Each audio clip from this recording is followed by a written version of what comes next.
Hello, welcome back to the stream. I think we are live, so that's a good sign. Mic is working, camera wasn't working, but I think I managed to fix it just seconds before the stream. I hope it won't crap on me again. So far so good, I can see myself and I hope you can see me as well. Okay, welcome to the 5th stream. Last time we finally managed to get the Bootmagic working, which was a great success in my opinion. And we also learned quite a lot about how QMK works, how it boots up the whole keyboard and all those various subsystems, how they're being called and how they interact with the whole thing. So I think that was cool. But one thing that came to my mind after the stream, I realized that technically all of my keyboards are built the same way. That is, there's one CPU or MCU or one controller, whatever you call it. And then usually both halves use an expander, and I just read whatever expander has on the inputs, and this is more or less how my keyboards are built. I chose this because this way it's very easy to swap the MCU. You can have a Atmega, you can have a Pro Micro like RP2040, you can use almost anything that you can put a firmware on, and it doesn't have to be QMK. If you ever feel like you want to go with KMK, which is Python based, that's technically fine. I even had an prototype some time ago where I was just using KMK, and I just had no issues swapping anything. And I think this is like a huge benefit using I2C expanders. So that's why I stick to it. But yeah, going back to my keyboards, I realized that DBD is built the same way, and yet I never had an issue with Bootmagic on it. Even though Bootmagic was configured, I just like enabled it and it worked straight away.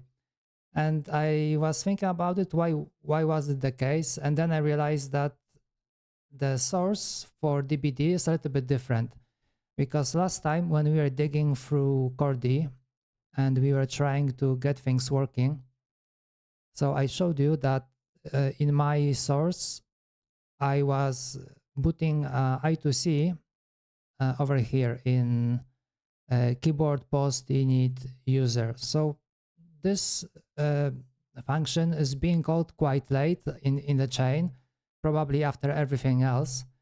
And if you look at it, that is not a good spot. And the reason why DBD worked and this one didn't is, let me quickly show you.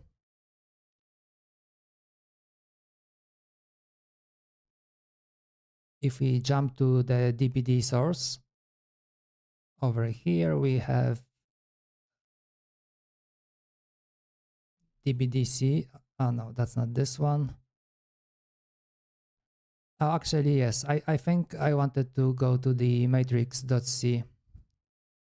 So if we look over here, yes, there is this function here, which is called matrix init. And I think previously on the stream, I showed you that this function is being called from QMK, like from the keyboard.c. And this one was called shortly before there was this Bootmagic scan, or I can't really remember the name correctly. Maybe if I can just, yes, Bootmagic scan. So before Bootmagic scan was called from keyboard.c, this function, matrix init, was called before that. And this is why DBD worked and why I was having so much trouble with Chordie. So I think today what we will do, I will just move all the initialization stuff from here, because now we have it in Bootmagic scan, which now technically is okay as long as Bootmagic is enabled. But I think it will be better to just put it in the matrix init, and then we can just clean up this code, and that will be it. And this will be more future proof, because like sometime later, if I decide to disable Bootmagic, If I leave it like that, then probably there will be no output from the keyboard because there will be no init for the I2C. So this is what we will do first.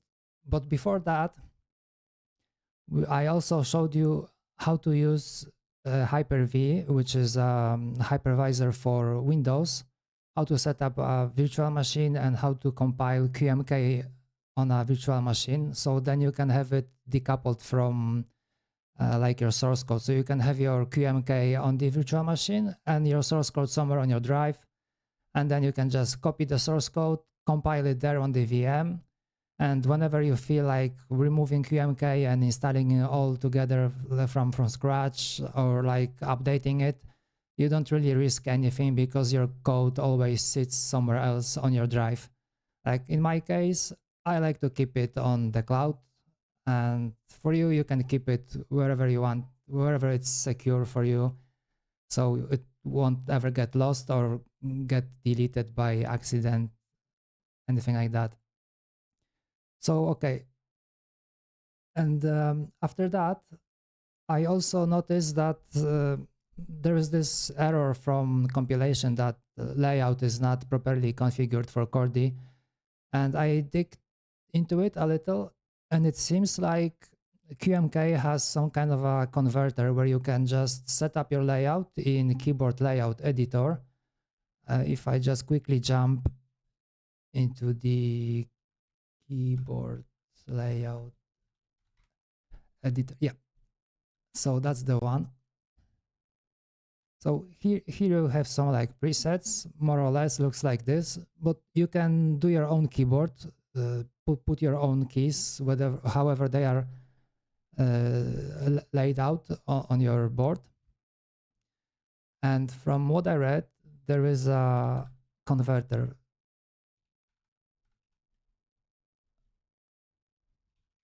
If I got it, yes, there is. Yeah, so it looks like this, and it should give us a proper config for the JSON. So I hope we will get something like that and it won't be complaining anymore. So this will be part of our cleanup later on. And if we still have time, which I hope we will try to kick off the update of the Chordie. So we'll maybe be able to start adding those extra keys. Yeah, that's pretty much it for today from what I see from my notes. Okay, so let's get to it. First of all, let's start Hyper-V. So previously I showed you that you can create new virtual machine by hitting new virtual machine and so on and so on.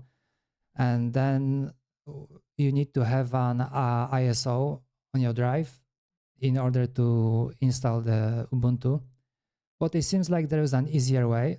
And actually it gives us even better results, because if you hit quick create, and over here you can choose from already like pre-built or pre-set up operating systems. So we have Windows 10, Windows 11, but we also have some Ubuntu Linux. So if we can just choose 2204 and just hit create virtual machine, this will start like building the image, downloading it, and then the installation will start.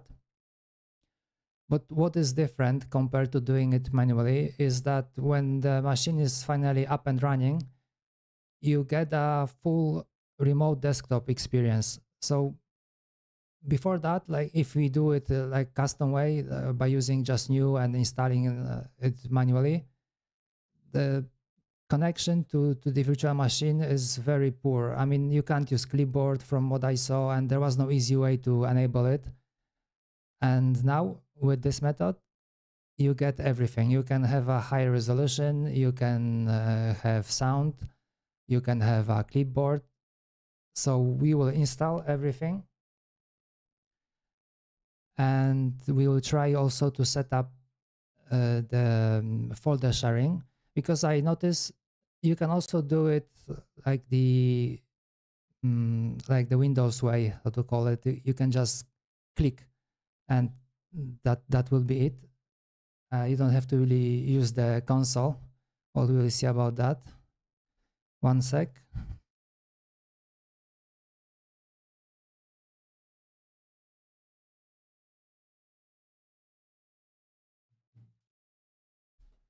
Okay. So the machine is already set up, partially at least, so we can start it. There is still some setup needed. We have to, I think, set up our user and password. And then I think there will be some updates pending, but that's okay. It's quite fast. And it's something that we have to do in order to get the full functionality. So we will do that.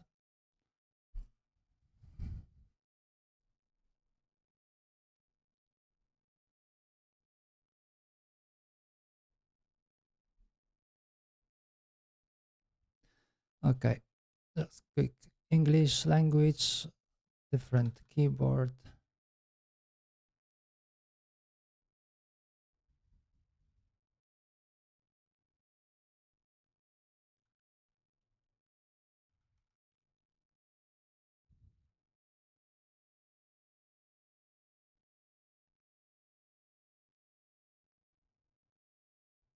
So I will do the same as with the previous one. I will just use user QMK, make the computer name QMK VM, just leave the username QMK and the password the same QMK. What is important here, do not change to login automatically. Just leave it as require my password to login, because I noticed that if you do it like automatically, then there are some issues with the connection. So we just leave it like that, hit continue and give it some time.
Okay, so it's almost ready.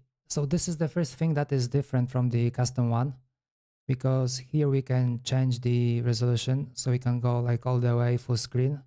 But I think like 1080p should be good. And then if you hit like show more options, first of all we can save, and then we can choose local resources. So the clipboard is on, and the audio I will just skip, and I will just skip also the mic. We won't be needing that.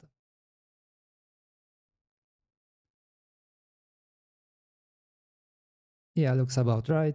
So I will just try to connect.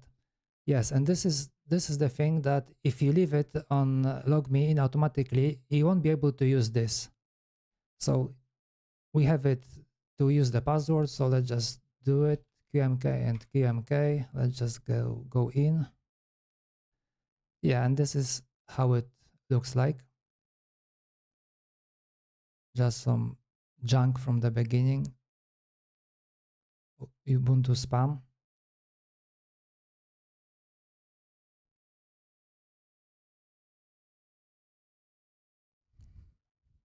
Okay, and now I think we have to either wait for the update, or maybe we can trigger it. I think that my window is a little bit bigger. I think I'll make it smaller. So try to connect again.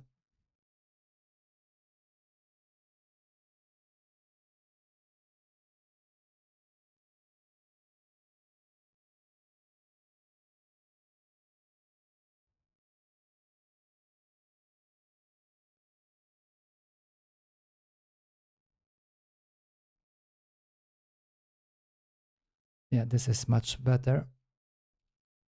1080 was out of the screen. Okay, so first of all, we need to have an upgrade, so we can do that.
Beautiful. And what is that?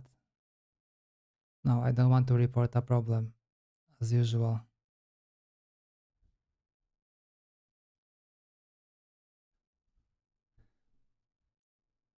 This is a Linux experience on the desktop. No wonder it never picked up.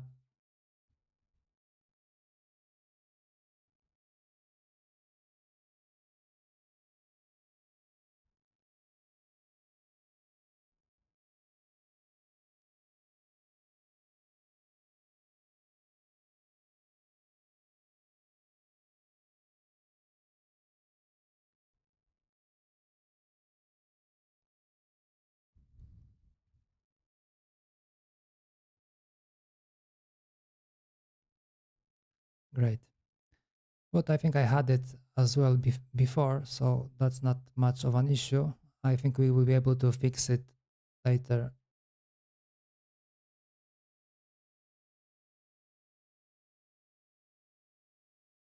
Okay, what does it say? apt get install f. Okay, I can do that.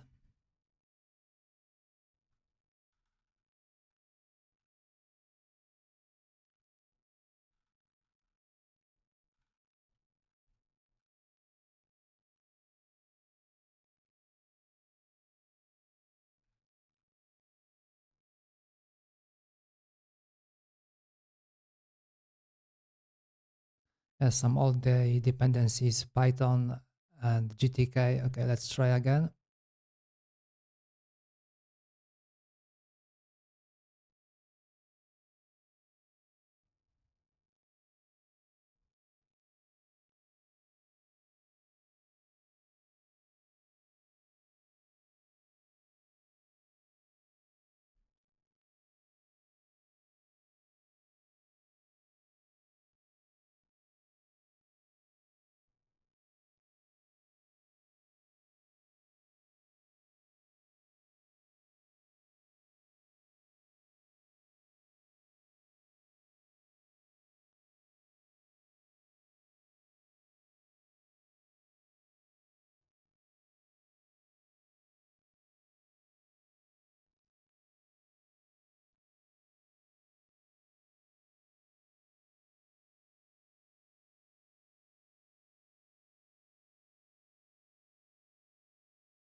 I hope there won't be any more errors around now.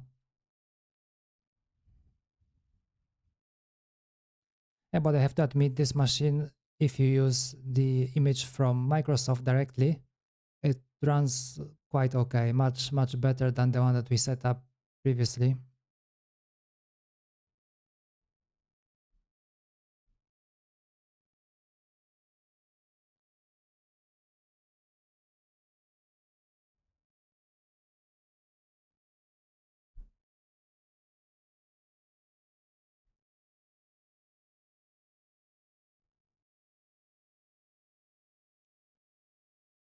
I was really hoping that today I will be able to work on Chordie, which is this one, but we still have some work to do.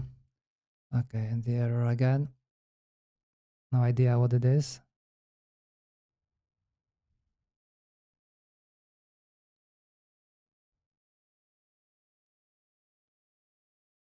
I hope reboot will solve all those issues.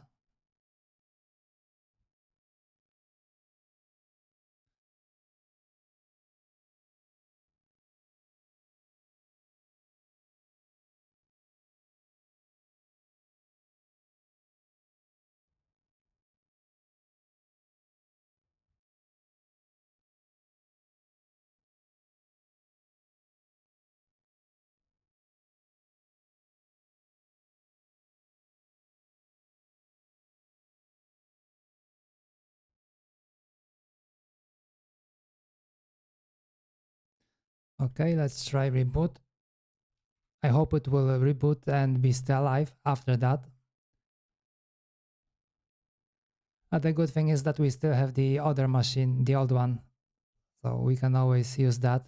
But I really wanted to show you that there is a easier way to install everything and have everything configured, and that it technically should work better.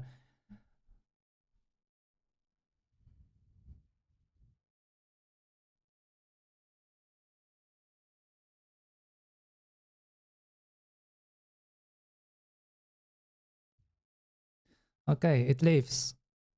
So let's try.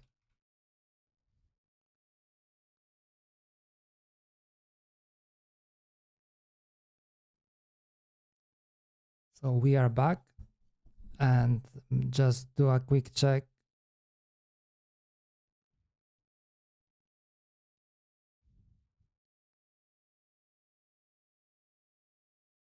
I will just keep the command window open, and over here I will just jump into the terminal.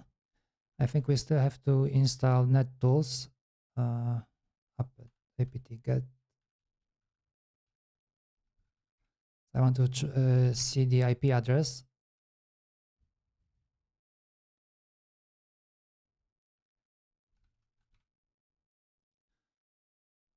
Okay, so let's see if I can ping it locally. Okay, so it's on the network, so that's a good sign. So first, before even I go with QMK, oh my god, what's that? I will try to share like any folder. Let's go with the videos. And if you go to the properties, there is local network share. And we hit share this folder. And now it will ask to install Samba. Yeah, package Samba. So we can hit install our password.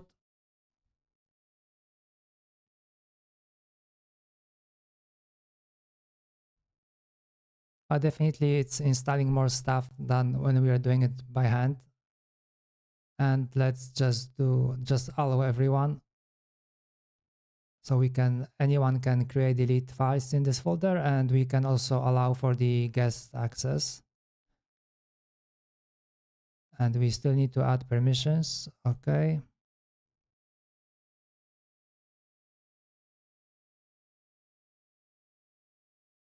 So is it shared or is it not shared? Okay, looks like it is. There is some icon over here.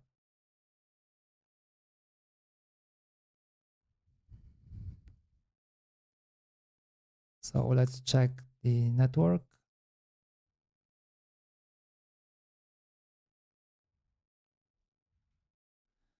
I will try go by the IP address.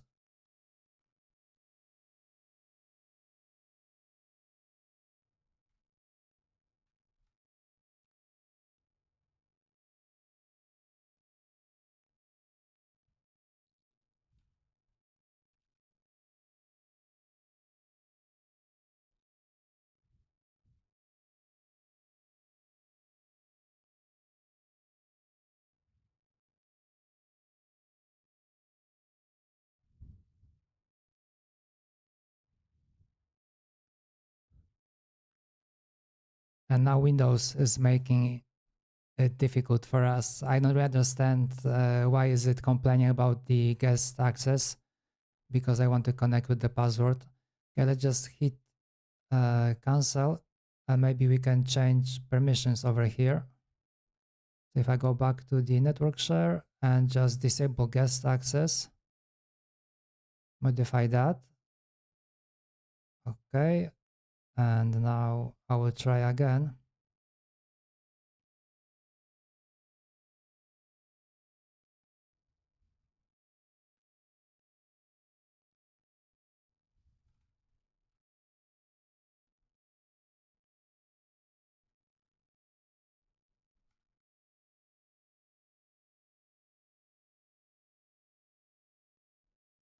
Okay, it's still complaining, but there is no guest access anymore.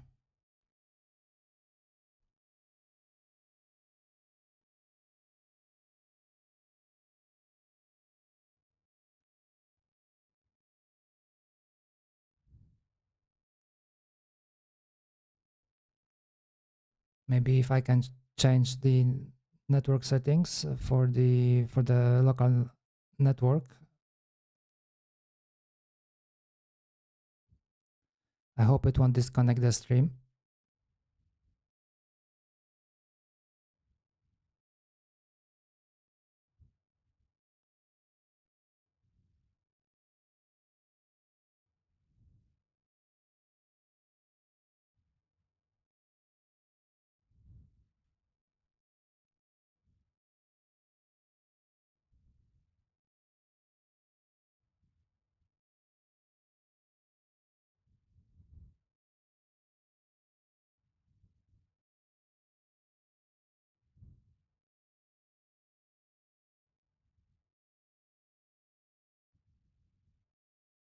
Well, it doesn't really make much sense because everything is allowed. Besides, our previous machine was working fine and this one is having some issues. I don't really understand Windows sometimes.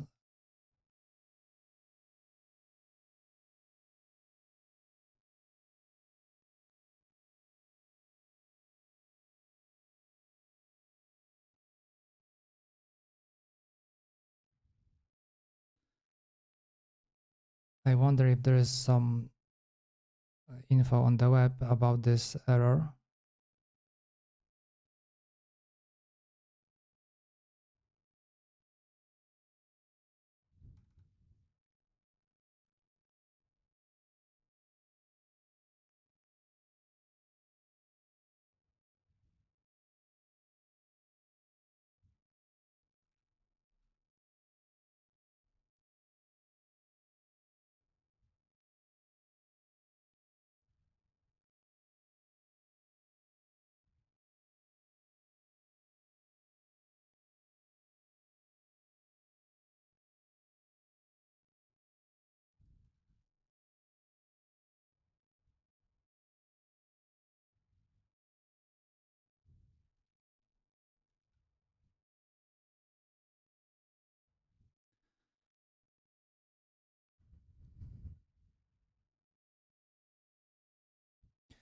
Actually, it doesn't really make sense because the guest access is the other way. It's not to the Windows, it's from the Windows to the other machine. Microsoft.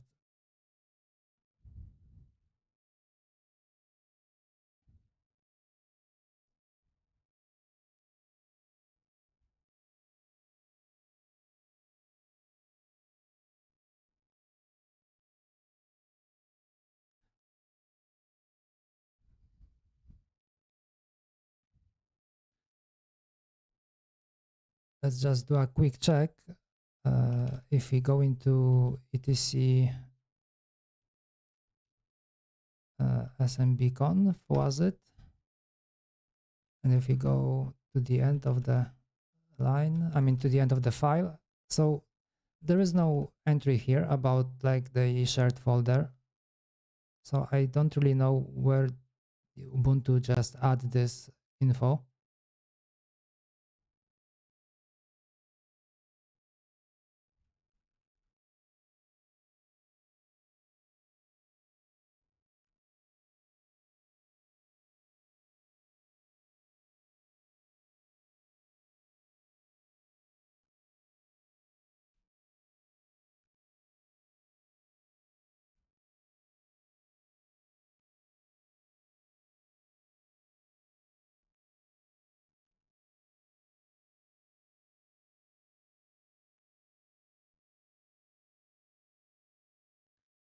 Yeah, there's nothing here. So maybe I will just try to add our own input.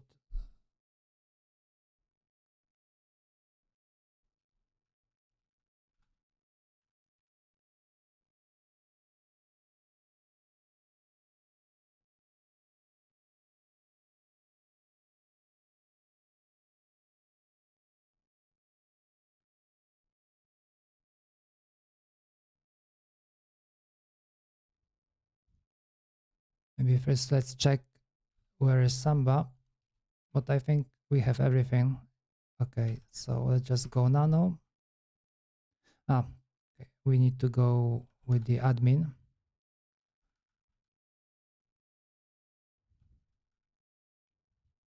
Okay, now it's okay.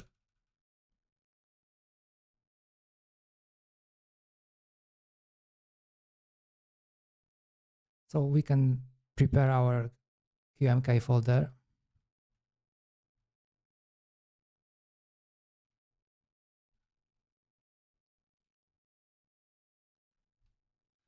Let's make a comment QMK firmware, and the path will be home QMK and QMK firmware.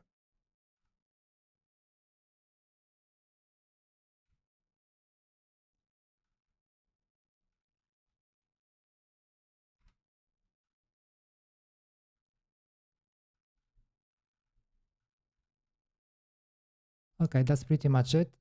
A rather simple config, but I still had to bring back the tutorial from the previous stream to be sure that I didn't mess up anything.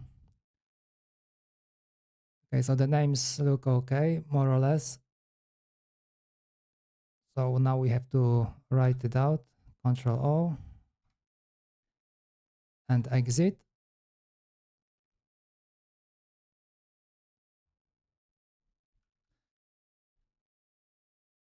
I think Samba is already running,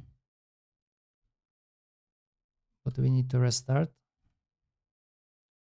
Okay, no error.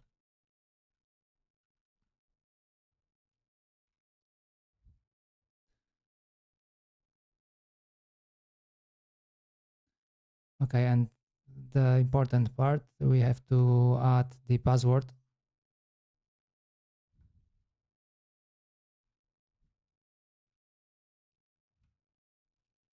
Because it's not the same as in the system. Okay, so I think it should work now. Let's give it a shot.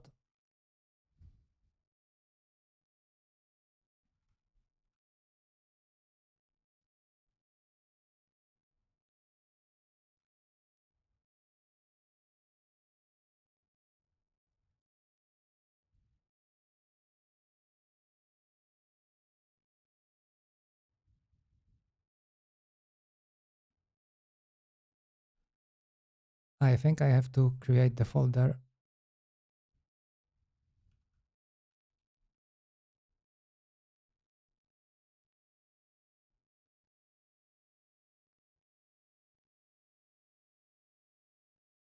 Yes, so now it works. Everything is fine.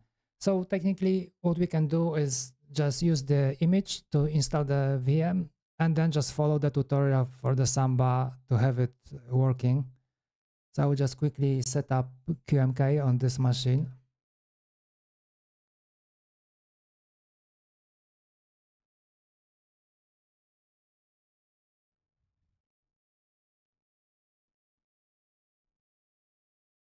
Luckily, QMK is rather easy to set up and fast, assuming we won't end up having some magic issues.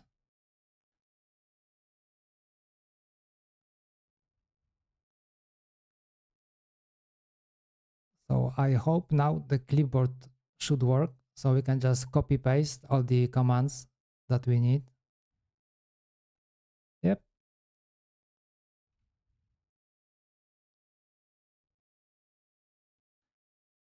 Can't say this isn't convenient compared to previously.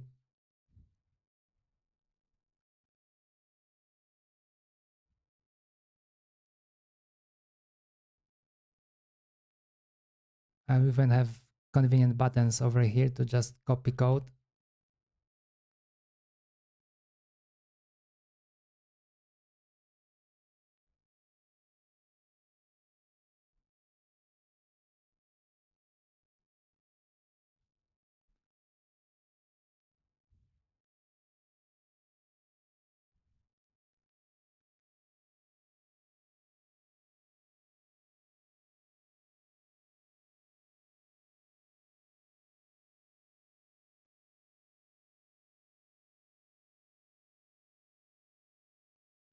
We have to update path before.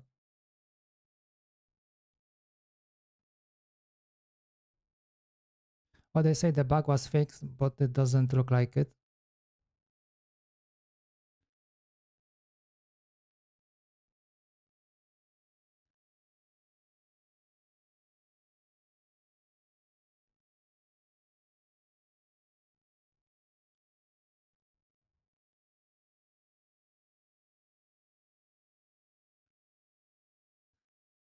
So I think over here it's only complaining about the path, so that's okay. So I guess we can continue from here. QMK setup.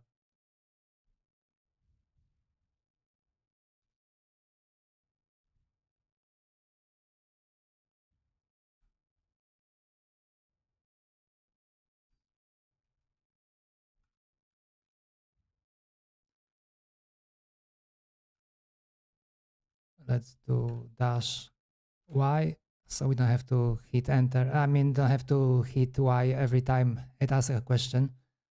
And there is a couple of them. In the meantime, I will just unplug the network drive that I've been using before.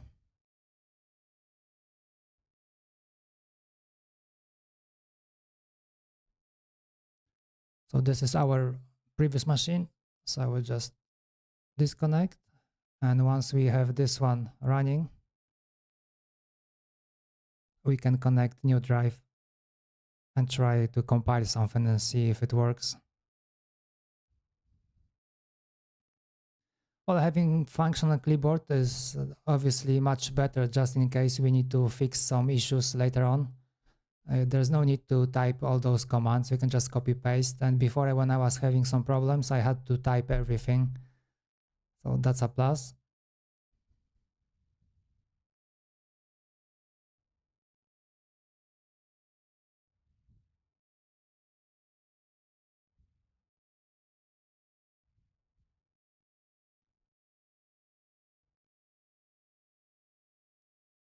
I can see that the face camera is a bit stuttery. And that's kind of funny because just recently there was an update for Pixel because I'm using Google Pixel phone, Pixel 7 to be precise. So it looks like the update went great. Now it doesn't work.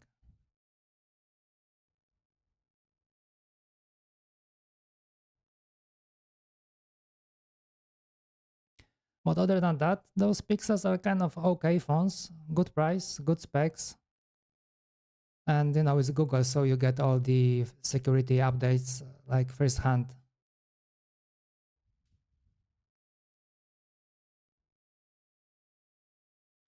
Yeah, and I like all those features that you can use, that you can just connect and use it as a camera and all other stuff. You can have a drive and some other things. Very convenient.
In the meantime, I can just shut off the old one.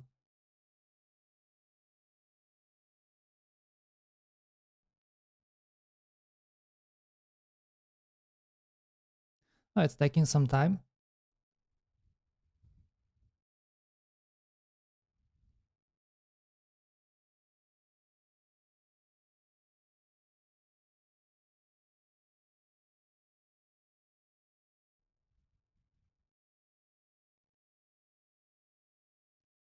I think I can already map the drive.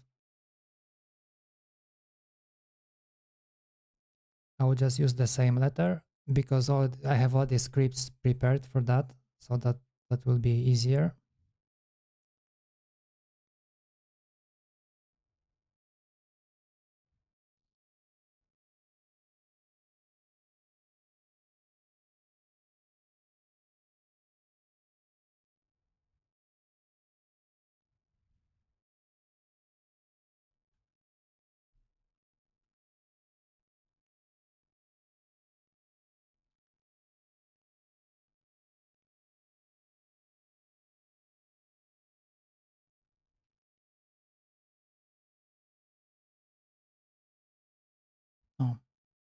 Oh, wrong name.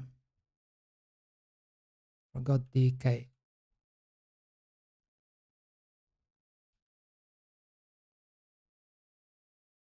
Okay, so that's nice.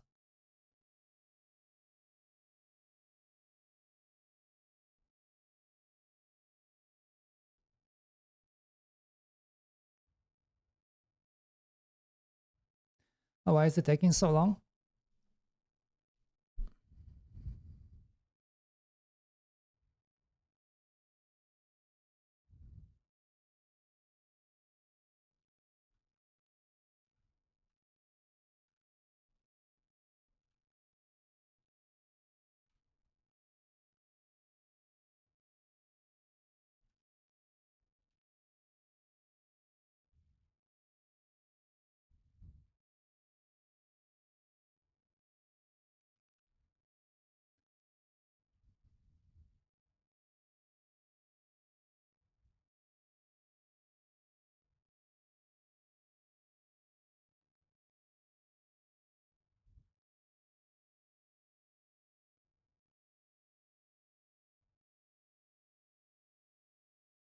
Okay, I wanted to see the size, so it's gonna be -ls.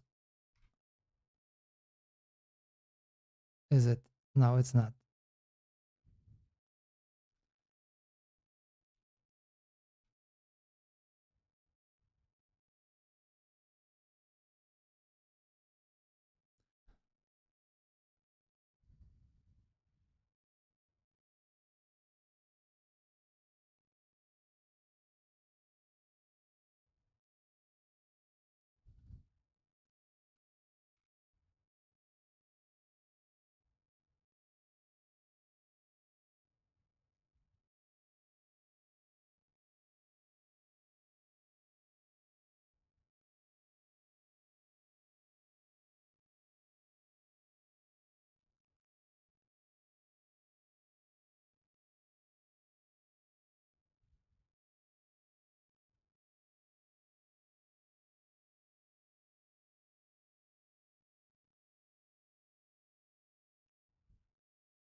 Maybe if I add -d,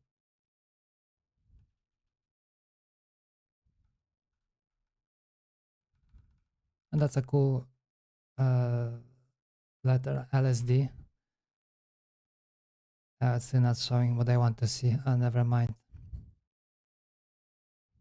It looks like it hang.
I don't like this output. I'm not quite sure if I saw it before. Or maybe I did, I just didn't notice. Okay. What is that? Low disk space. No way. Come on. God damn it. How much space did they allocate?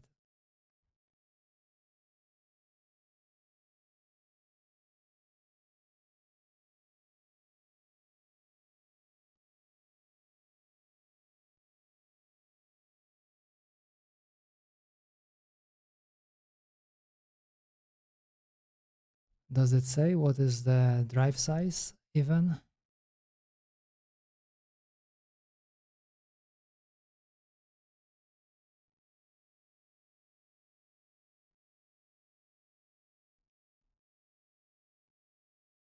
No wonder it didn't compile.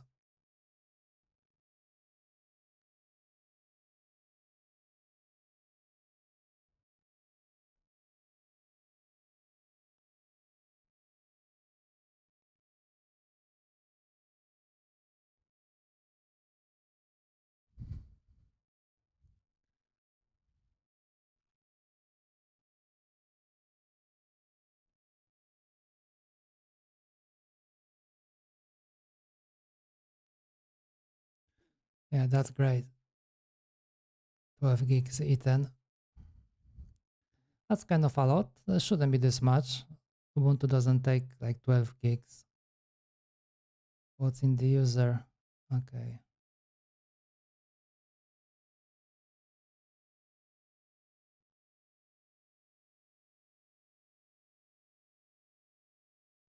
So close to have a functioning VM, yet so far.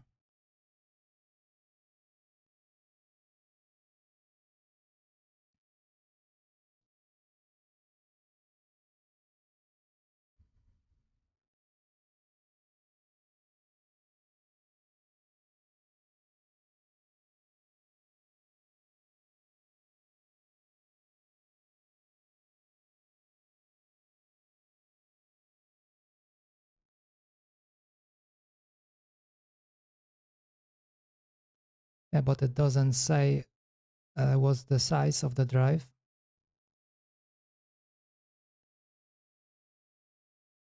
If I just remove the standard checkpoints, I mean the automatic ones,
Okay, looks like we can expand the drive. New size. Let's do 128.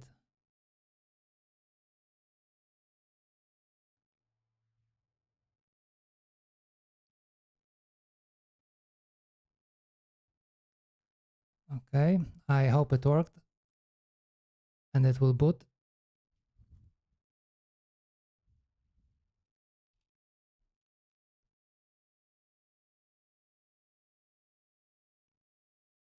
Still low. That's ridiculous.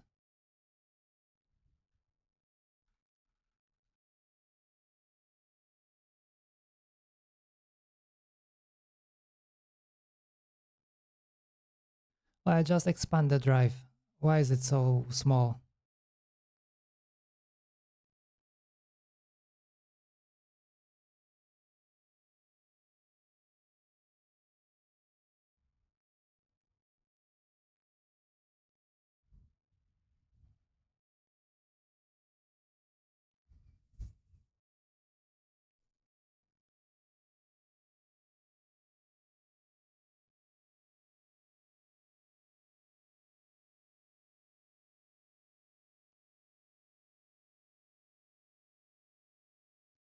I can see there are no checkpoints, so there are no like saved states.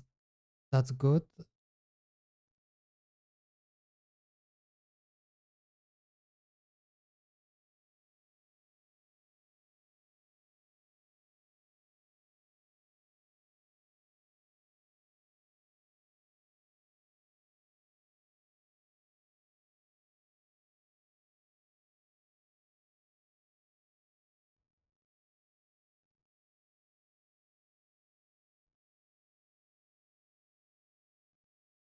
Should be 128 gigs, not 12 gigs.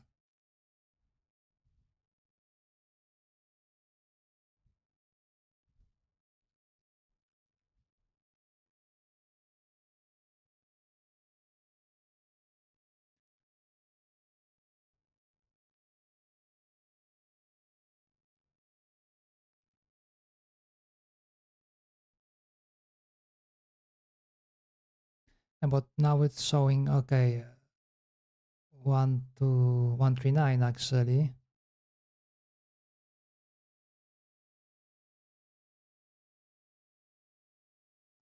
Okay, can we expand? So actually it did add free space, but it's a space that we can't really use.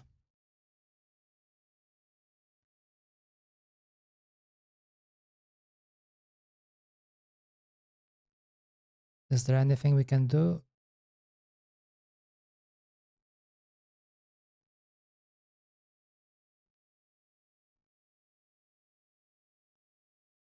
Because this is the main file system.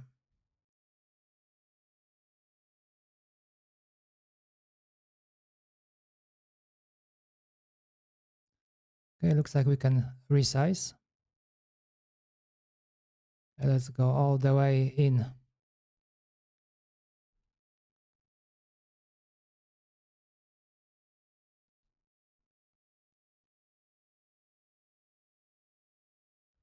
What? New size smaller than minimum. What?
Okay, looks like we won't be able to do that. That's fine. let's just remove it and make a new one that should be fast.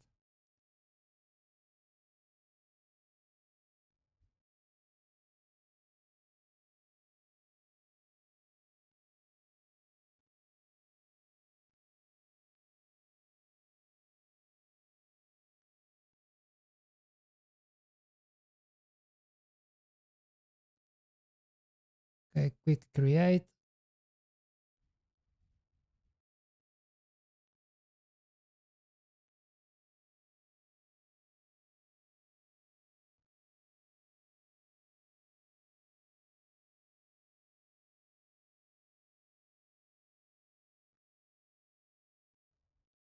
Now makes me wonder when is the moment that I can change the size of the drive for it, so we don't end up with 12 gigs again.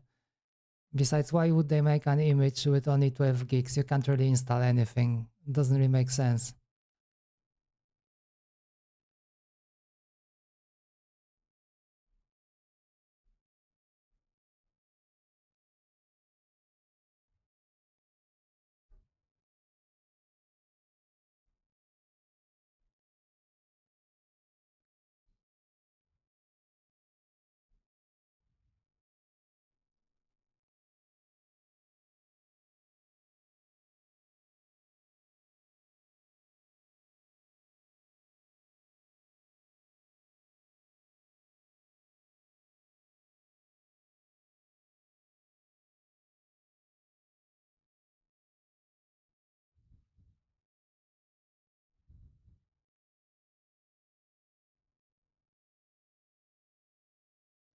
Okay, so looks like now we can do some settings.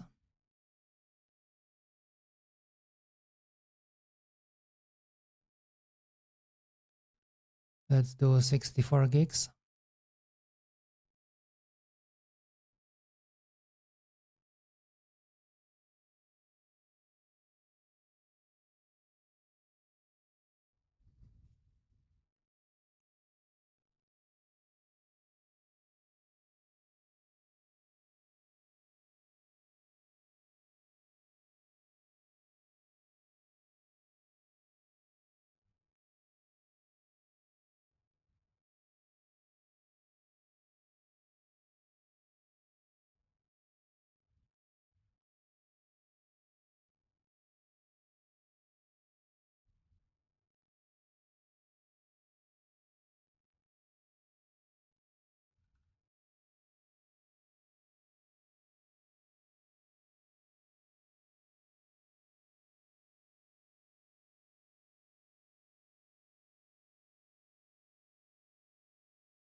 Remember to leave this option set, require my password.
Let's do a quick disk check.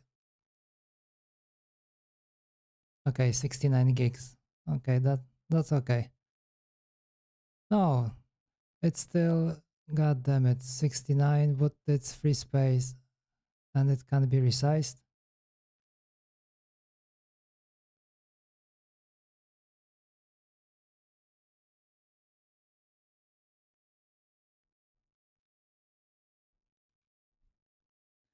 Oh my god, okay, forget about it. Piece of crap.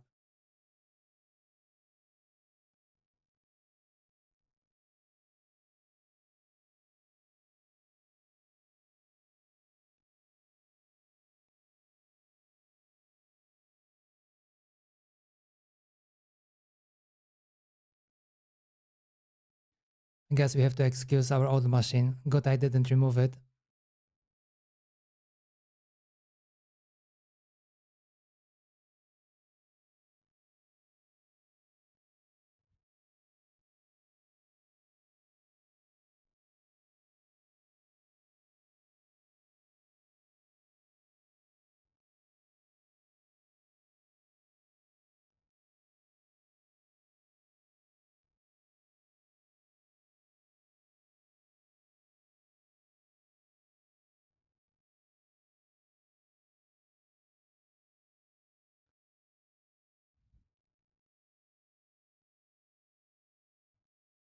And of course, now Explorer had to hang.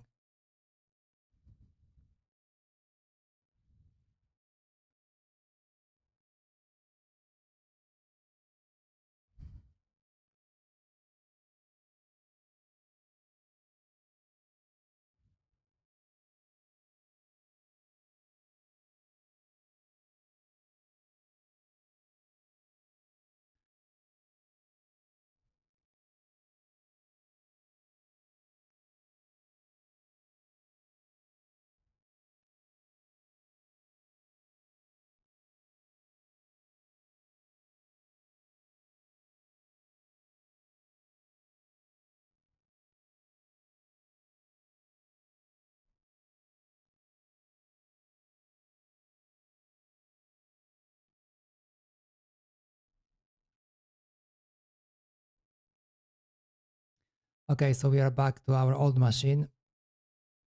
We can for now forget about the new and shiny one from Microsoft. It looks like it sucks anyway, like everything from Microsoft. Okay, let's do quick compile check.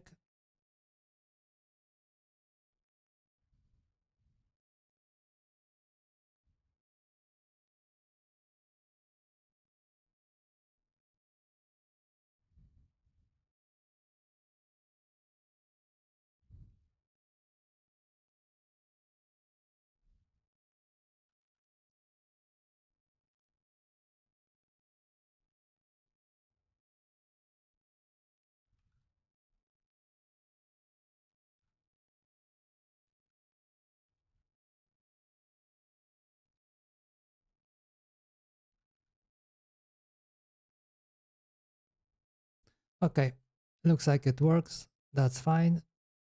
So going back to what we're supposed to do today, like I said, we need to move all the I2C init stuff from Bootmagic. From here, we have to move it to the matrix, which is here, and there is this function which is called matrix init over here. And then we won't have any issues even if we decide at some point disable Bootmagic.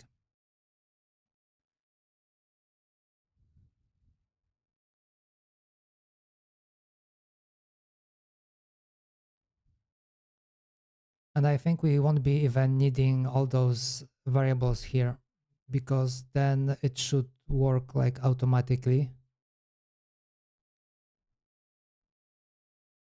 Yeah, and it should be able to read the correct key. So maybe we can even have like a proper config, not some magic number, not read directly from I2C. Let's see how it goes.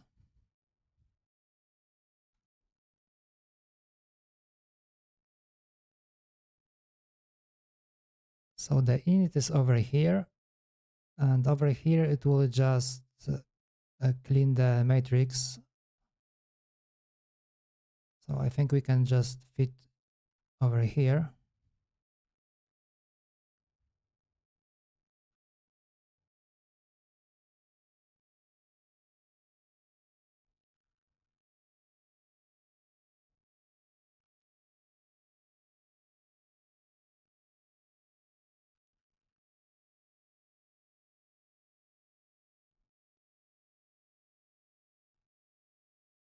Hmm. Still trying to get used to Vim. That's not easy. Yeah, but once you get the hang of it, it's quite cool.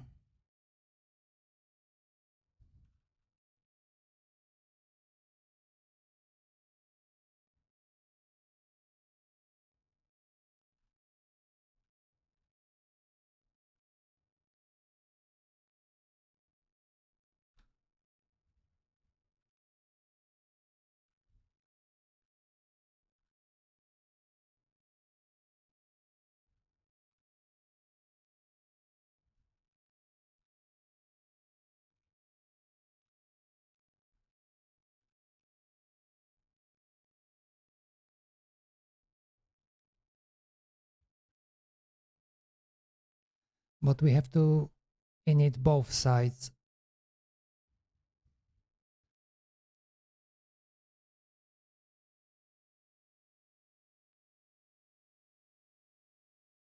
Okay, these are both. It's left and right.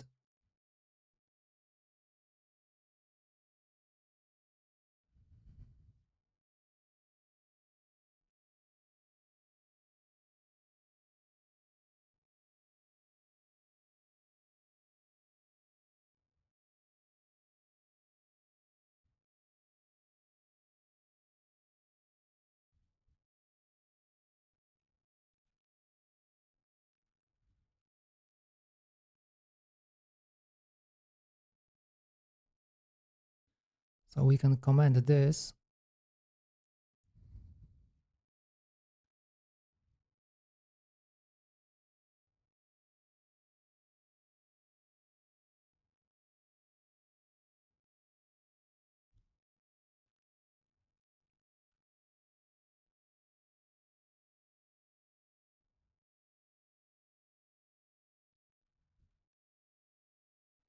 And also this for now.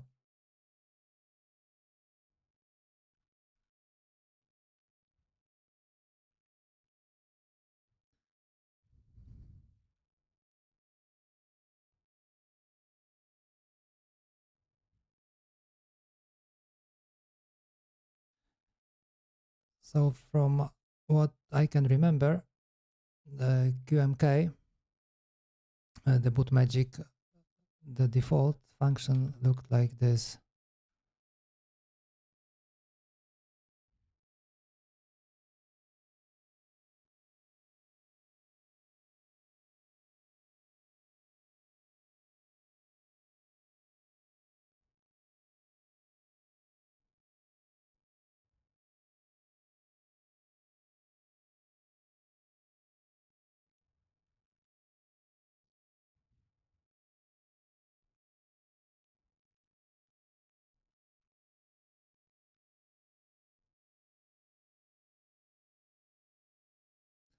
Okay.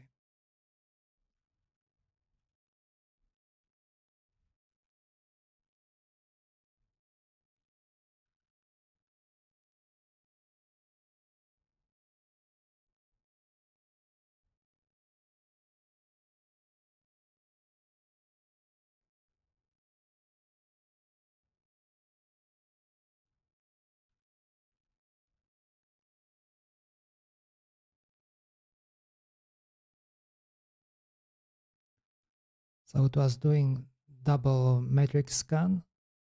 I think the debounce is defined, and if not, we can just define it sometime later.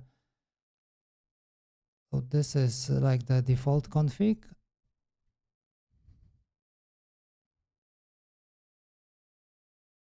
Or we can even try to completely remove this function from here and just rely on the config.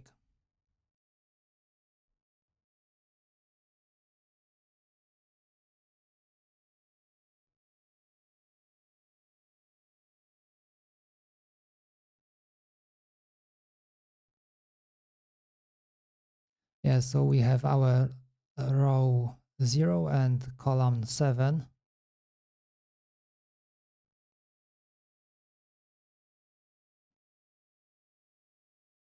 I2C is in it here.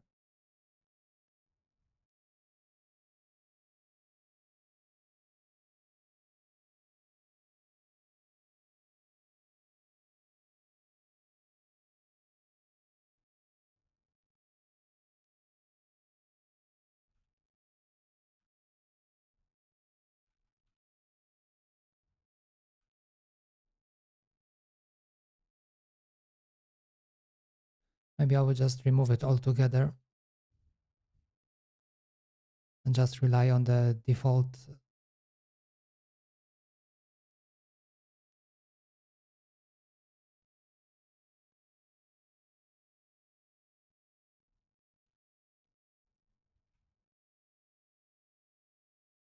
Okay, so we still have some stuff left over.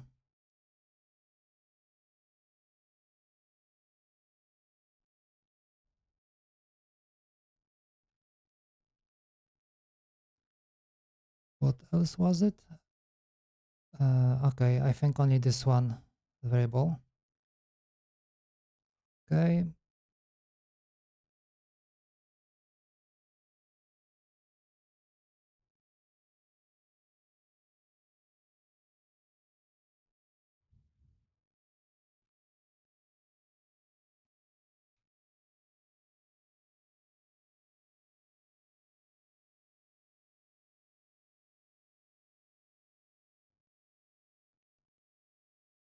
Still error.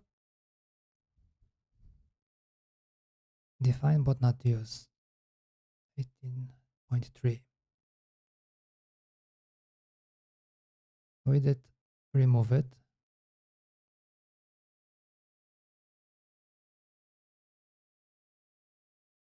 It said chordie.c.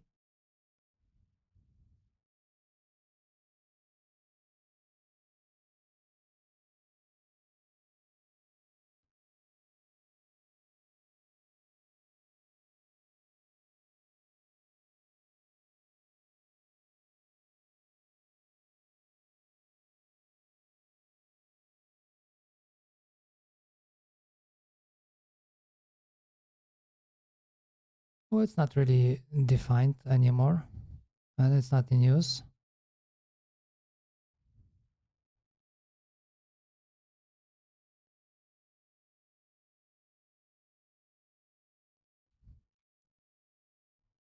Okay, now it's fine.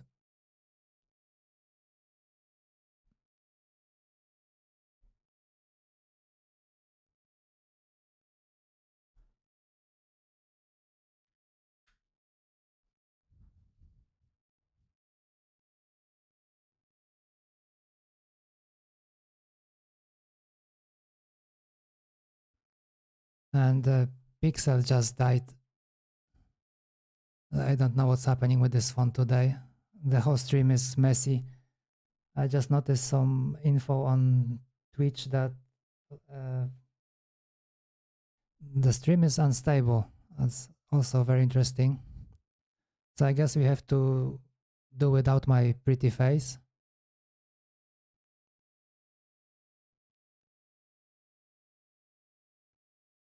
So I will just flash the new firmware and I wonder if it's gonna work or not.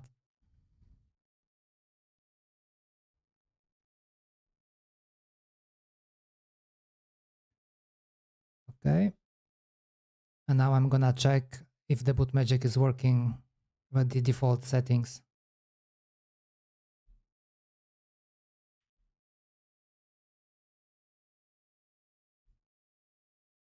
Yeah, it works. This time it works.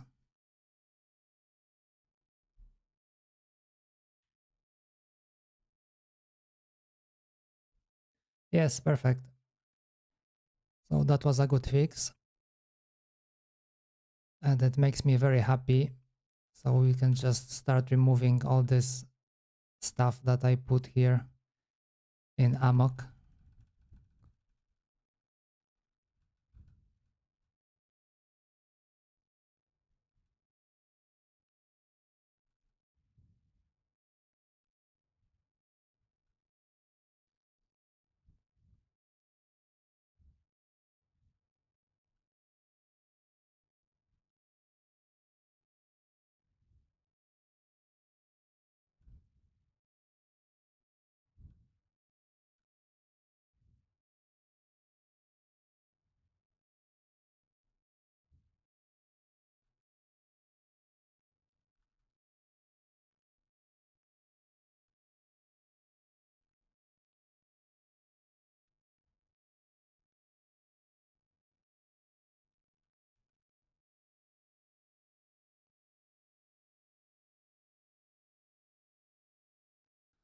Okay, so Chordie is clean.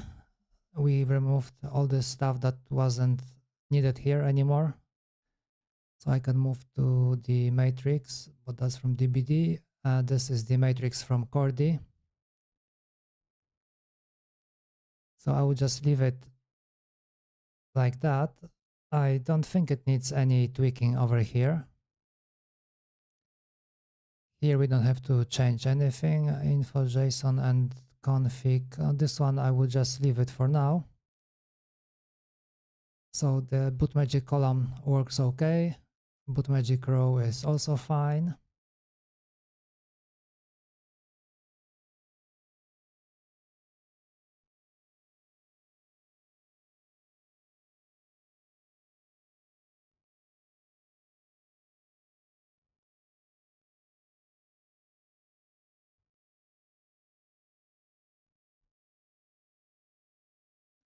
Okay, info.json for now doesn't need any changes, and there's nothing to clean.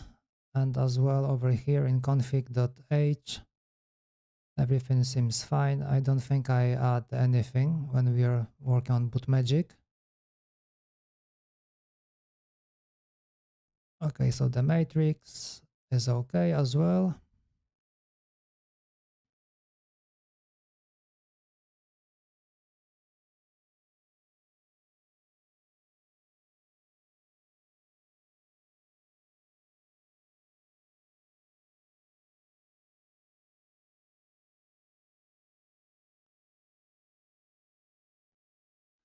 Okay, so I will just upload and compile again and check if I didn't break anything.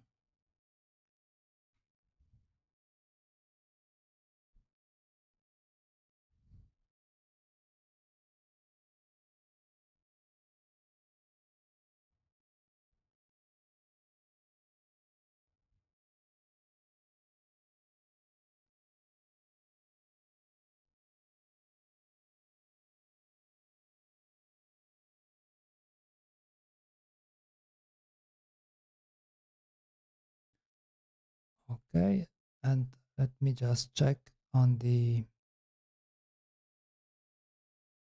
key. Okay, so okay, this one is fine.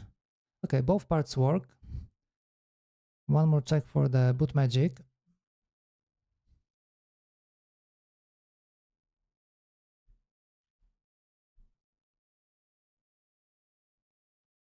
And Bootmagic works as well, which is great. Okay, so I think one of the points for today is done. VM, I will take a look off stream and try to figure out if we can get like a bigger disk for that. So we fixed the I2C and we fixed Bootmagic. I guess this time for good. I don't think I'll be coming back to this issue anymore. So the next thing I wanted to touch up on was the layout in JSON. So we will try to do that.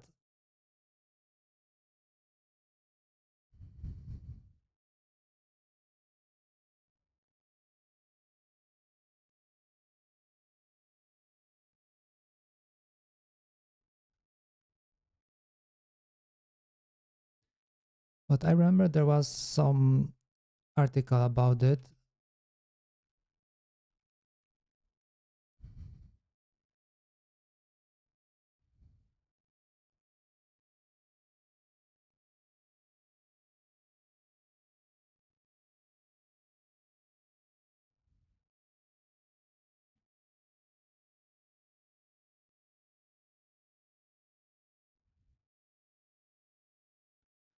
Okay, so this is part about the layouts.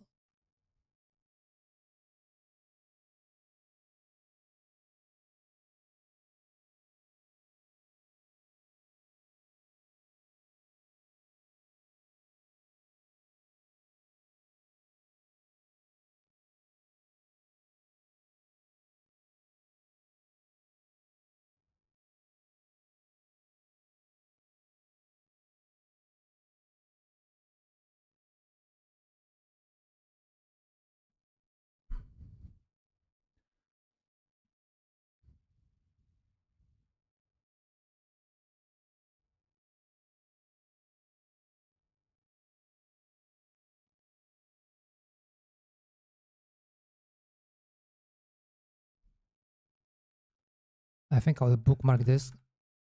It looks interesting. I might come handy in the future.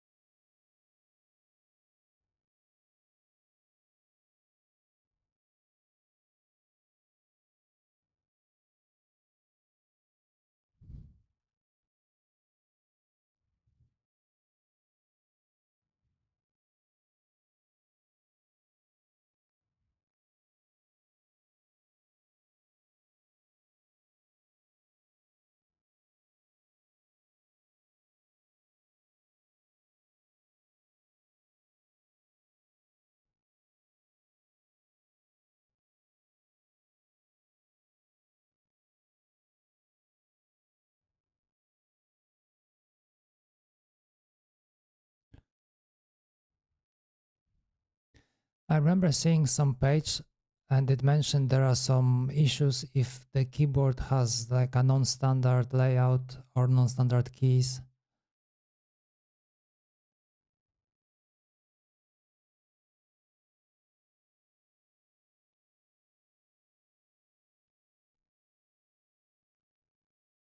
Oh yes, that's the one. So it comes from GitHub.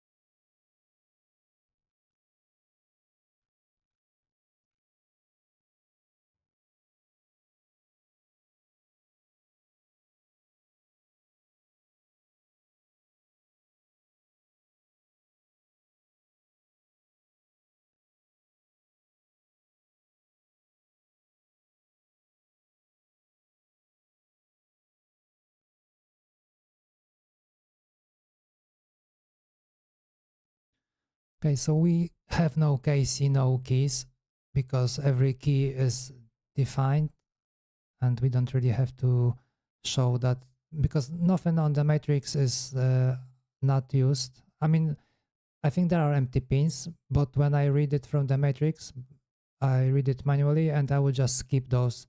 So then I don't have to fill in like KC, no, I only have those keys that are really in use.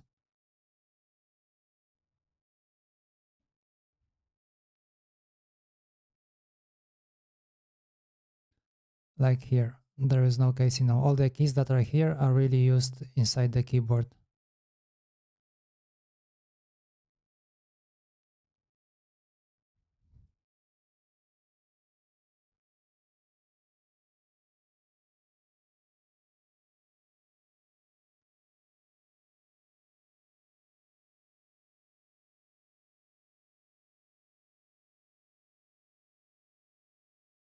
Okay, it looks simple. So what we need to do is just set up the keyboard in keyboard layout editor and then just copy paste into the converter and it should spit out like a functioning layout.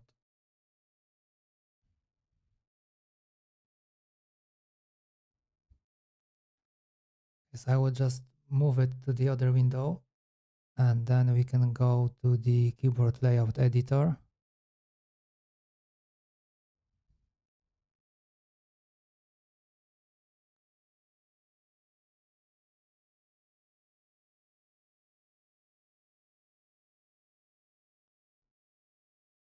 I think we can, okay, we remove all the keys and we can slowly add. So we have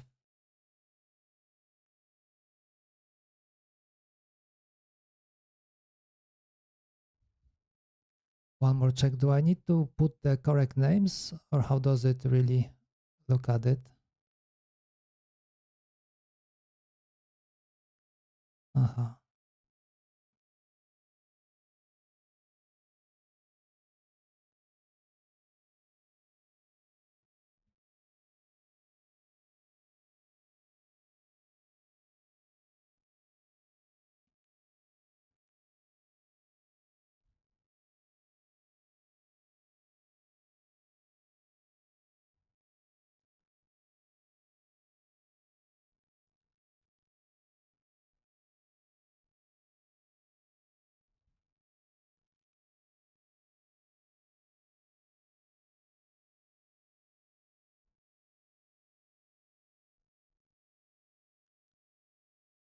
I wonder if it's gonna work because I am not using any of the standard QMK keys. I'm using the ones that are defined in the Chording engine, which are totally different.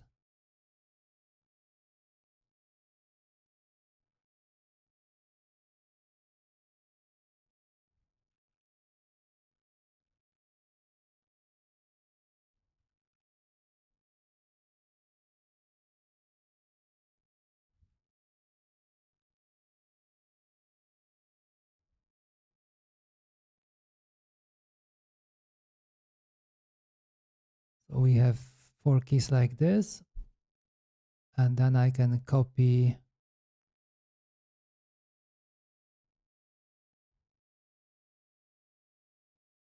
this tree.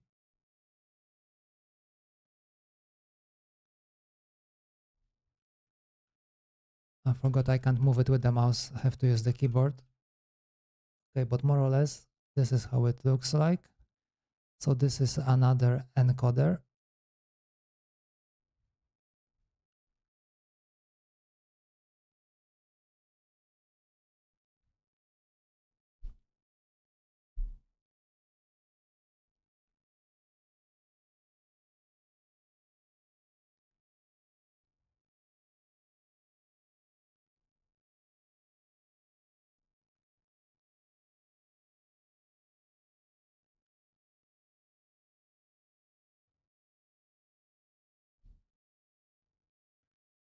Another question is, do I have to use the names from the chordie.h, how they are defined, or should I use the names from the chording engine, if it makes any difference?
Oh, this is R4.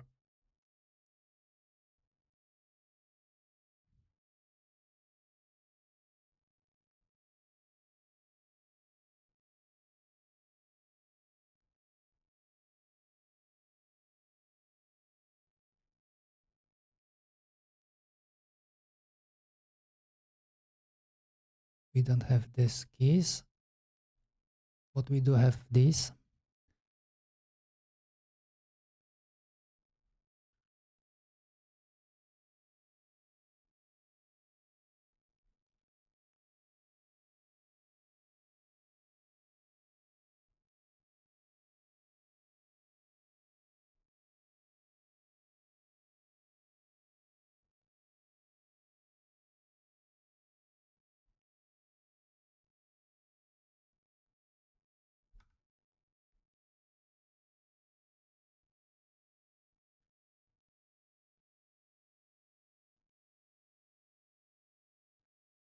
And this is L5 and L6 and so forth.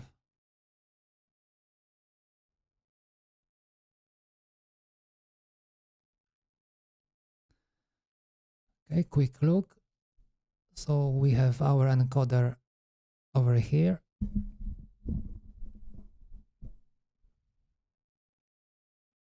L1 to L4. Then another encoder. That's the one for the volume. This one. So L5 to L8. And then on the other side, we have R8 to R5, and then R4 to R1, and another encoder over here.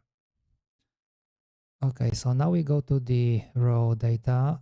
We just copy that, and we go here, paste, and convert. Okay, it didn't die. It looks kind of messy.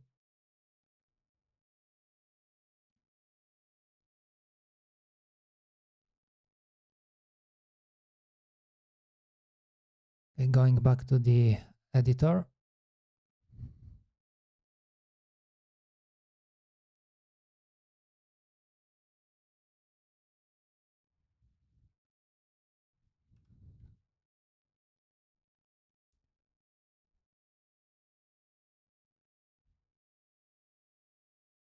It would be nice if it was properly structured.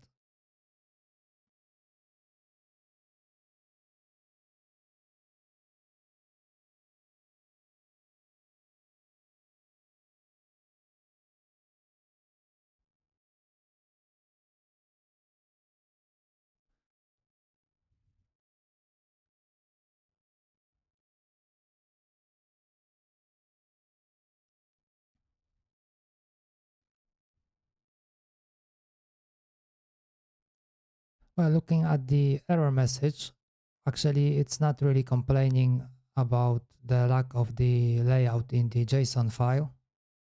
Well, it's complaining that it's a duplication, that we have a layout also defined in the .h file over here.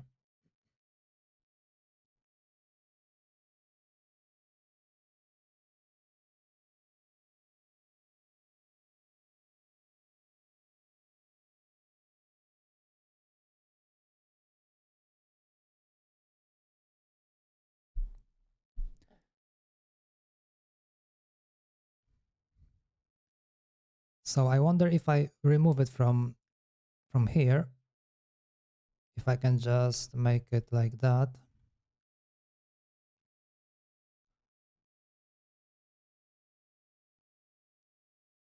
Would it still compile and work?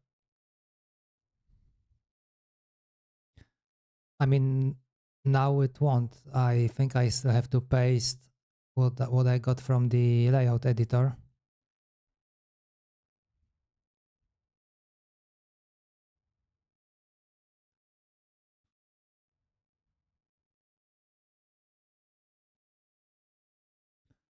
Well, we don't need everything. We only need from layouts, I suppose.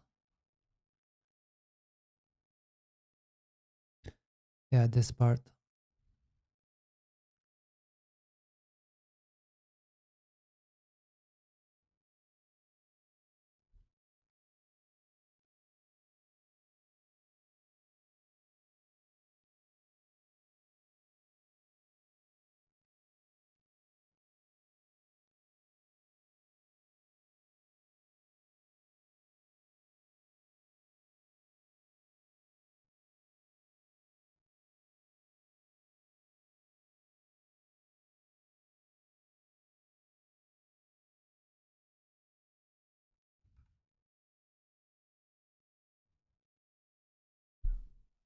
Okay, more or less, it should be okay.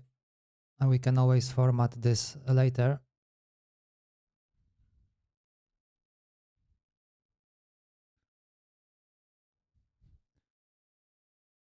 Makes me wonder if I compile this for the coding engine, would it still work? Like all the names are there.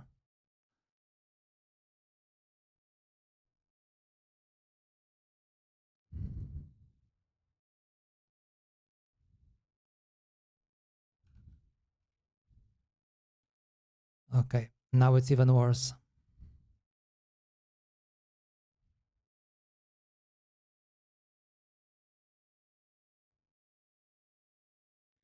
No matrix definition. There is.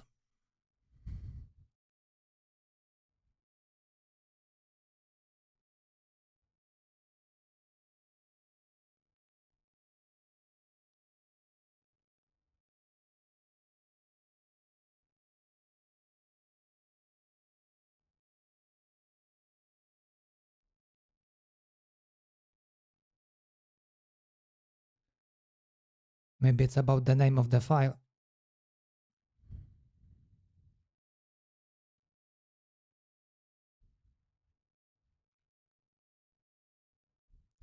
Okay, still the same. It was supposed to be so easy.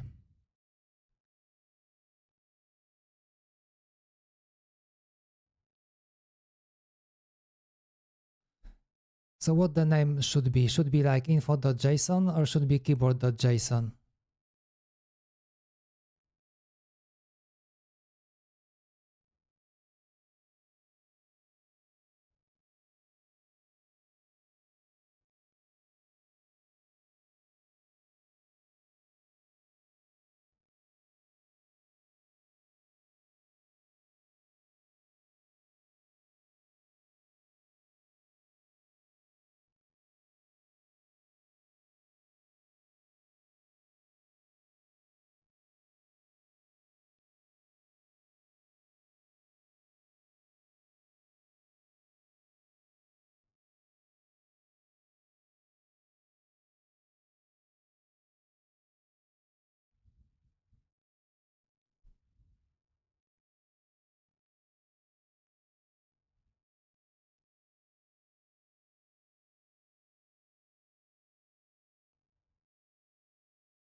Okay, now it says it's info.json.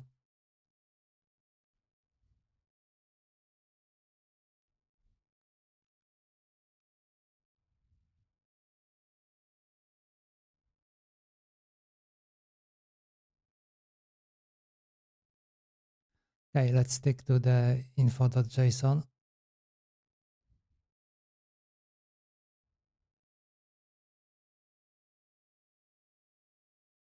But we do have our matrix defined. So I don't understand what's the problem.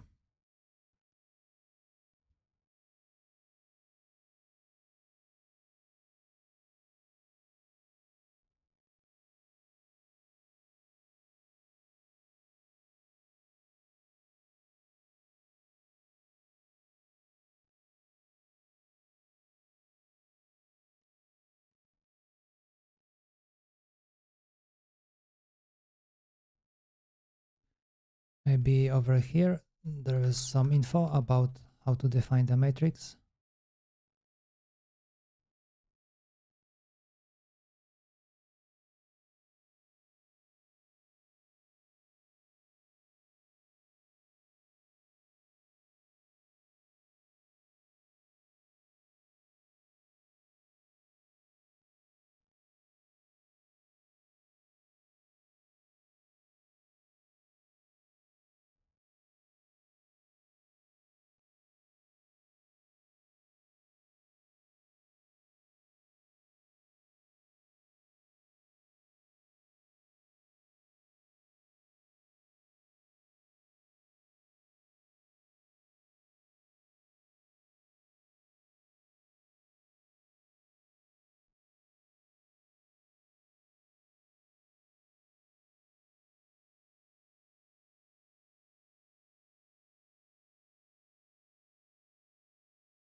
is there like a matrix definition for the layout itself?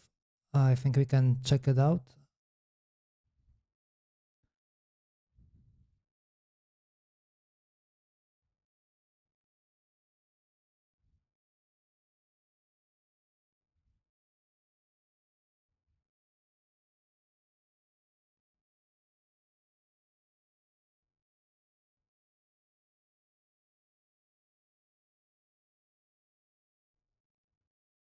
So I think this is the how a JSON file should be structured. So all the values that can be used. So if we scroll over here, there's like various functions, bootloaders. This is like a good reference when building a keyboard. You can check what features there are to use and use whatever you need. Like over here, the diode direction. So you can see the type is string, and you can either use call to row or row to call.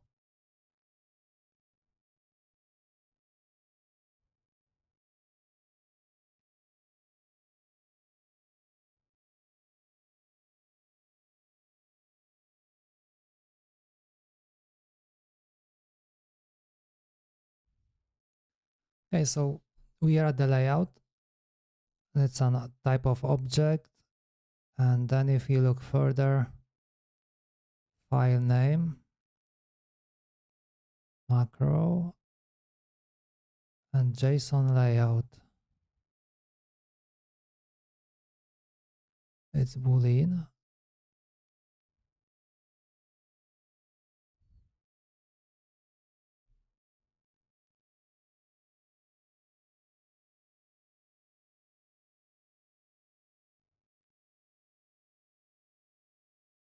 Okay, so there is matrix.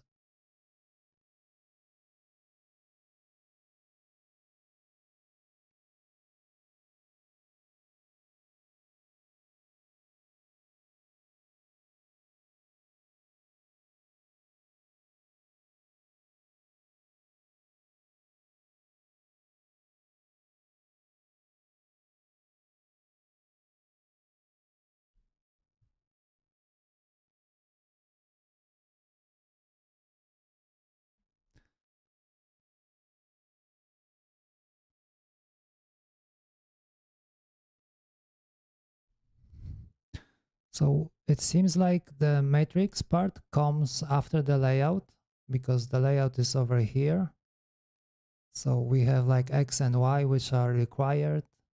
Then we have some additional properties like label, and if it's an encoder, so the definition for the encoder is like somewhere else. And yeah, and then we have the end of this part, and then there comes the matrix, which is an array.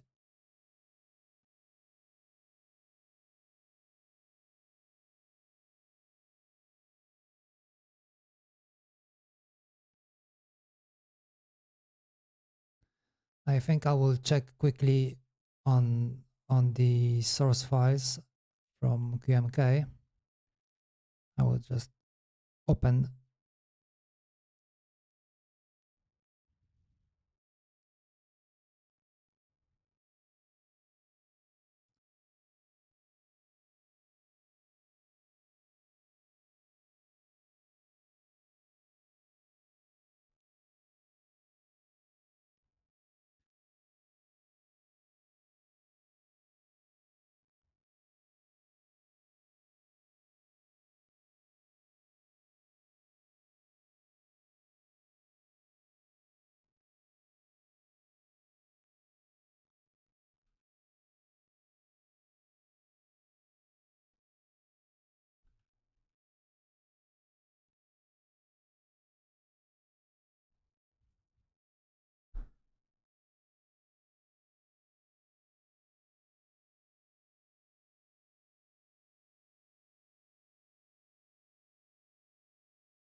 Okay, so this label shouldn't be labeled, should be called matrix. Why did it leave it like that?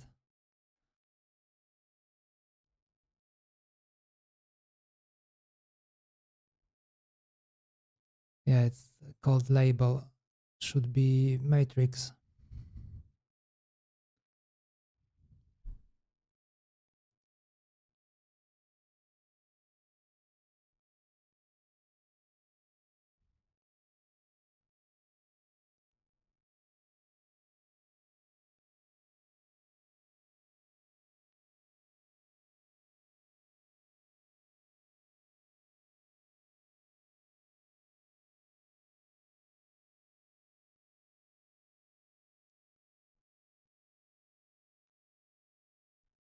So let's change label to matrix.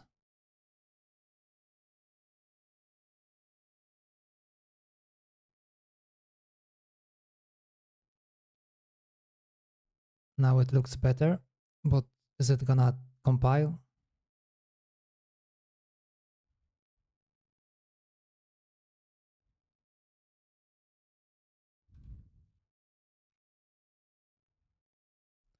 Okay, something different.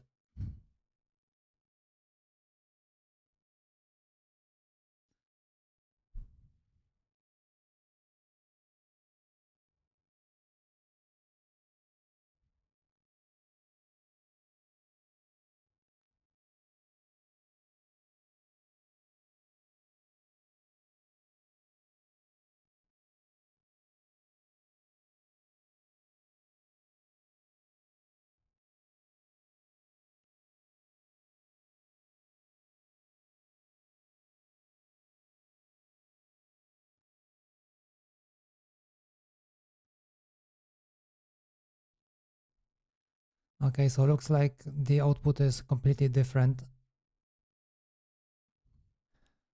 So this should be array.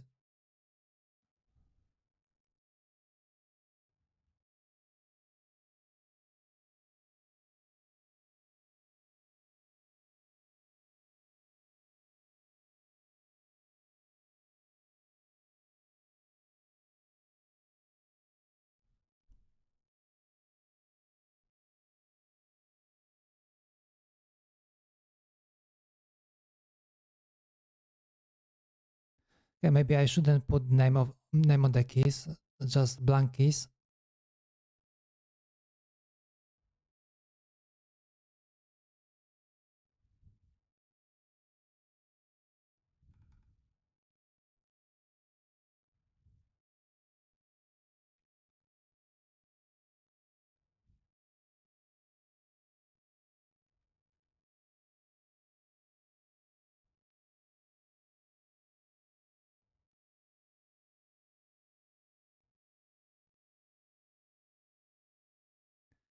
But there is still no matrix.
So it looks like it still reads data from .h file.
Okay, so it looks like the keyboard.h layout is really needed, so I shouldn't have removed it. So I have just uncommented and now into the JSON file.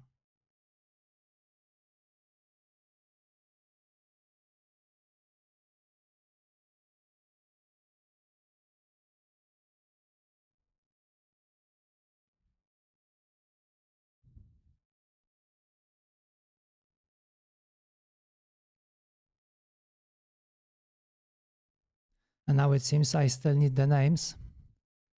Okay, I can undo. That's great. So let's try again.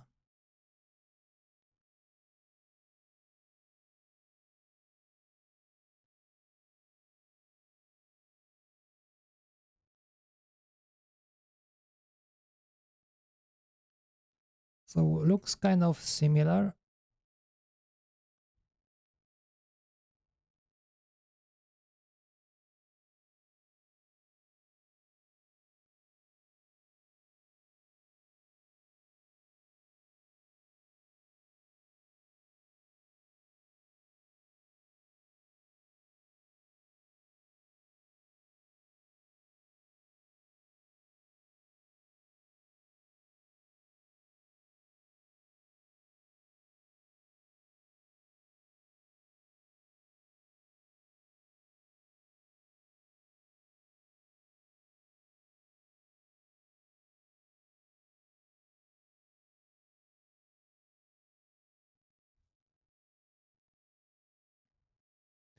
Okay, but here is also a label. So I think that should be fine.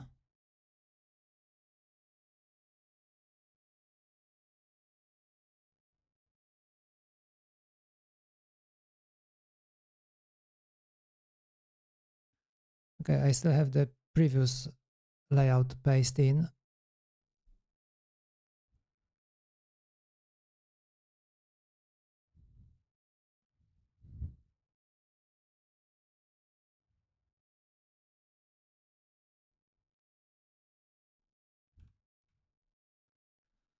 Oh, this is something new.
So it's complaining that it's not an array.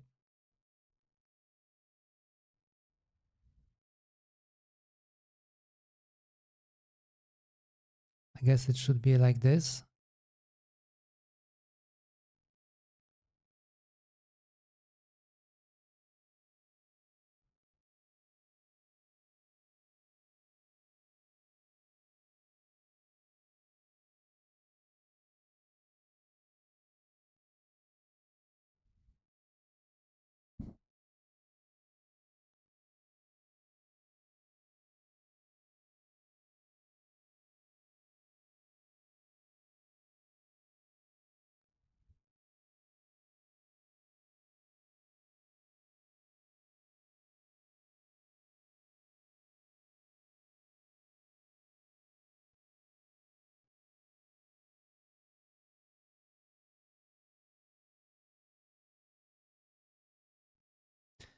Is it because I have only one row in my keyboard and it can't really figure it out?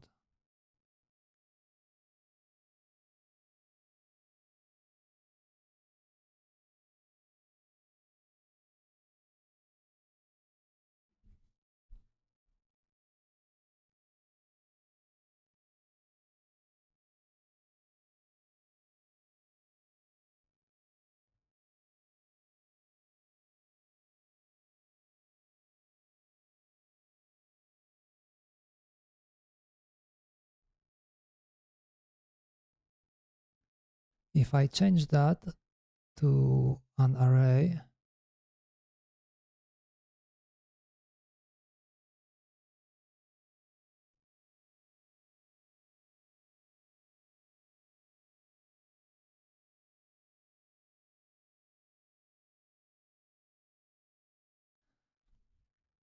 looks like it's another problem with custom keyboard. If you do like your own matrix, that is not really common. Looks like there are more issues. First was Bootmagic and now this.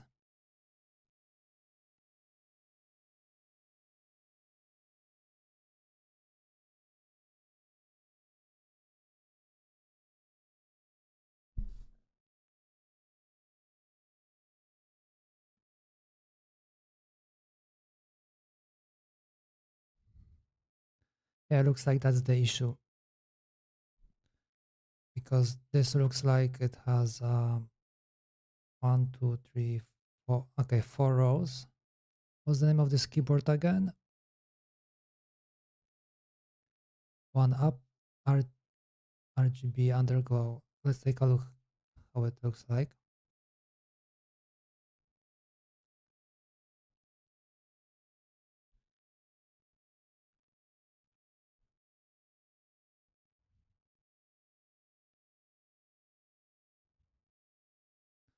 Yeah, indeed.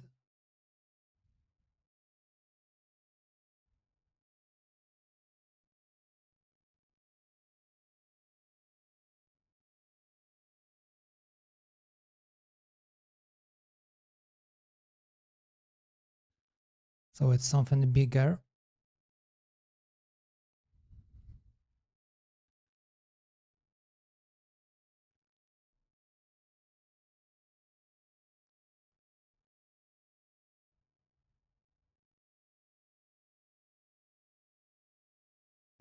So it seems like this converter can't really do if there's only one row on the keyboard. It would seem so.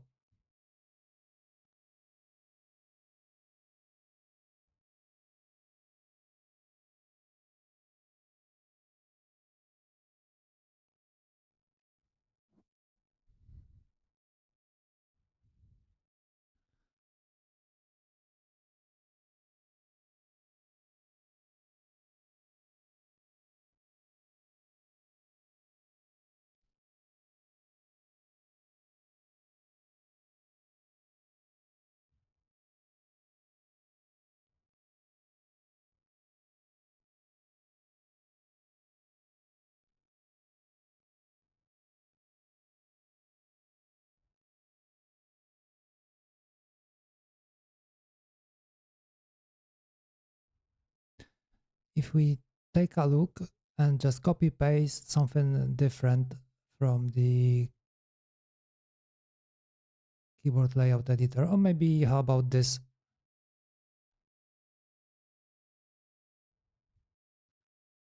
We don't need this comment.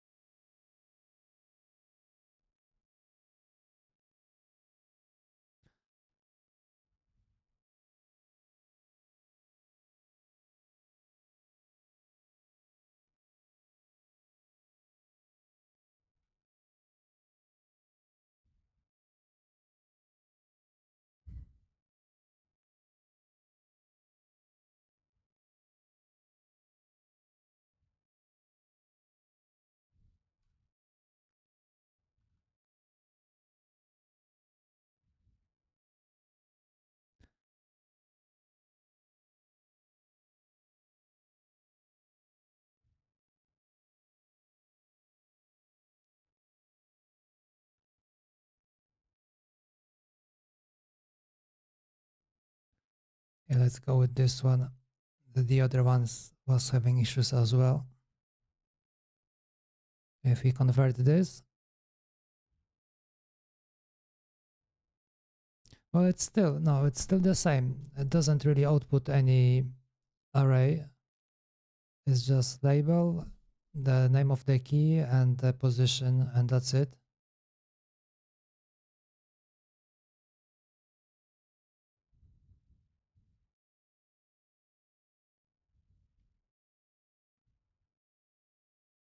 but this is not how the other one looks like this one, for example.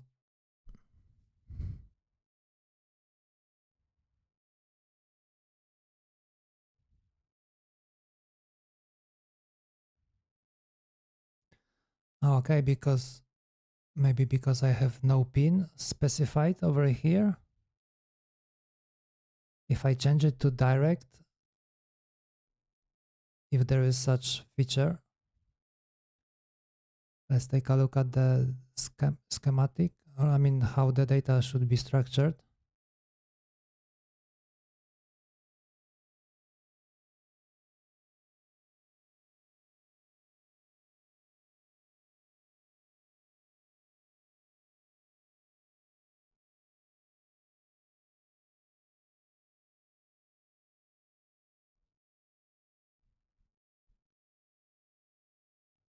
Okay, so that's the matrix. And what we have here,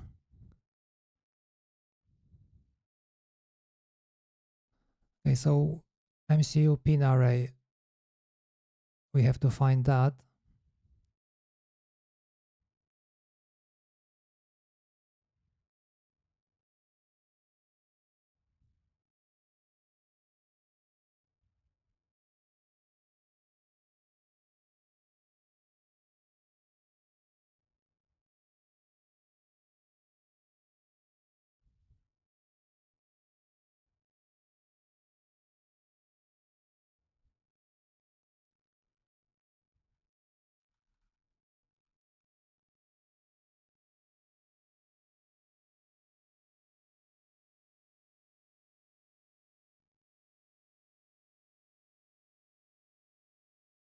Okay, so it's in definitions. It's over here.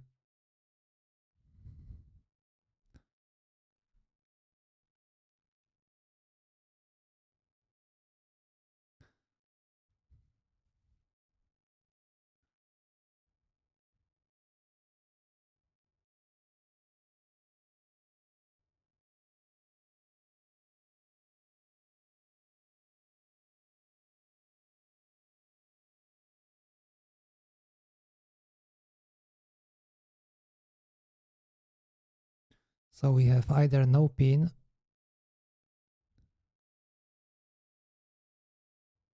one of no pin, we can use a pattern.